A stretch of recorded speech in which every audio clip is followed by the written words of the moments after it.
Hello, it's Captain Jim from the Monopoly Project. We're on Bella Vista Lakes here. We're on the Monopoly Project yacht. Every successful real estate agent has a yacht, and this is the Monopoly Project one. Unfortunately, it's the Bikini Girls' day off, so you just have me. And so we're headed out to sea. It is hot. We're in Phoenix. We're not in Huntington Beach. We're going through a historic hot spell, and so it's going to be 115. It was 118 a couple days ago. So anyway, so it's hot. We got 5 books to review for you today. They're all sort of short because I either skimmed through them or a couple of them I just stopped reading because I wasn't that interested. But the 5 books are a book on Ireland by Paul Johnson, noted historian who just passed away, I think, a few months ago. The Shores of Tripoli, which is a U.S. naval fiction novel, the first one in the series. A book called Stand, which is by a local pastor here on social issues and Christianity. A book on commercial real estate investing for dummies by two Peters, Peter Conti and Peter Harris. And finally, the 5th book we have is 100 Questions Every First-Time Home Buyer Should Ask, with answers from the top brokers around the country. Um, so let's get right to these books, and we'll get back to you. Hello, it's Jim from the Monopoly Project. Like I said, we got our first book here today on what is today, July of 2023. Our first book is Paul Johnson. Paul Johnson's a noted historian. He wrote this, what he calls a short book on the history of Ireland.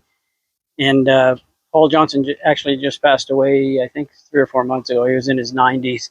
But all of his work is outstanding. So if you want to read history, he's got very many books, thick books, that thick, all very well done. And so I picked up Paul Johnson, Ireland, because we actually went to Ireland in 2016 because Michelle's grandfather is from there. And we're going to try and track him down. But of course, his last name, and he was from County Cork, but his last name is Daniels, which is pretty much the equivalent of Smith here. So I tried to do a few genealogy searches and I got nowhere. And there's really nobody in the Daniels family who has any information. So I didn't really get anywhere. I didn't even come close. But anyway, so this is the book. You can see I only got this far through it, only the first third. And not because it's bad, but the opposite, because it's so detailed and there's so many names of people and names of places. And of course, they're all Irish or Old English, and so it makes it very hard to follow. So I just got tired of it. I just wasn't following it and wasn't really getting anything out of it. I did like the very first sentence in the book, and it did keep me from reading it a little longer. But the very first sentence in the book, obviously on page 1, chapter 1, is the English presence in Ireland arose from the failure of society to develop the institution of monarchy. So basically his thesis in here is that English society finally coalesced around one king, the Round Table and all those stories, the Knights of the Round Table. In Ireland, there were many kings. There was no one king.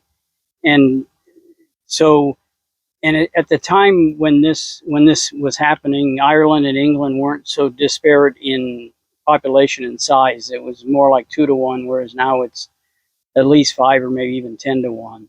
So his thesis is that if Ireland could have had a central king, they might have been able to resist the British takeover. But like I said, other than that, it's a fun book. There's lots and lots of names, lots and lots of detail. And after a while, I just couldn't take it anymore. I did flip forward to some of the more recent events just because, I have a better historical handle on them. But again, it's the typical Paul Johnson, where it's very, very detailed, and he goes into all these things. And he does give explanations for things which he has generated from reading the original sources. So it is a scholarly work, even though it's not footnoted and all that, with which you would normally find in a textbook or very scholarly work. But it is very well documented what he's saying. So Anyway, so like I said, Paul Johnson, A Concise History of the 12th Century to the Present Day of Ireland, recommended.